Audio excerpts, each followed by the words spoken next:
قومی احتساب بیورو اسلام آباد کے پاس بحریہ ٹاؤن کے مالک ملک ریاض اور دیگر افراد کے خلاف دھوکہ دہی اور فراڈ کے کئی مقدمات زیر تفتیش ہیں۔ نیب اعلامیے کے مطابق نیب کے پاس بحریہ ٹاؤن کے مالک ملک ریاض کے خلاف سرکاری اور نجی زمینوں پر قبضے کے مضبوط شواہد موجود ہیں۔ ملک ریاض اس وقت NCA کے مقدمے میں ایک عدالتی مفرور ہیں۔ اس حوالے سے مزید تفصیلات جانیں گے ڈان نیوز کے نمائندے عبداللہ محمد سے۔ عبداللہ بتائیے گا نیب اعلامیے میں اور کیا کچھ کہا گیا ہے؟ جی بالکل، قومی احتساب بیورو نے بحریہ ٹاؤن کے مالک ملک ریاض اور ان کے ساتھیوں کے خلاف ایک مضبوط اعلامیہ جاری کیا اور انہوں نے اپنے اعلامیے میں کہا کہ نیب کے پاس مضبوط شواہد موجود ہے کہ ملک ریاض اور ان کے ساتھیوں نے بحریہ ٹاؤن کے نام پر کراچی، تخت پوڑی، راولپنڈی اور نیو مری میں سرکاری اور نجی زمین پر بغیر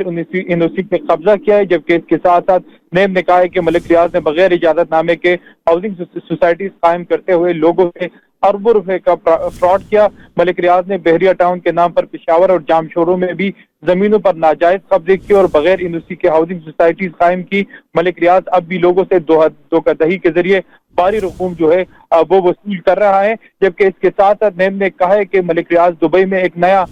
منصوبہ شروع کر رہے اور جو بھی اس میں سرمایہ کاری کرے گا ان کو منی لانڈرنگ قوانین کا سامنا کرنا پڑ سکتا ہے۔ نیب نے اپنے اعلامیہ میں ملک ریاض کو عدالتی مفرور کہا ہے اور انہوں نے کہا ہے کہ وہ عدالت اور نیب دونوں کو مطلوب ہے اور تنبیہ کی جاتی ہے کہ مذکورہ پروجیکٹ کے اندر قسم کی سرمایہ کاری سے اپنے آپ کو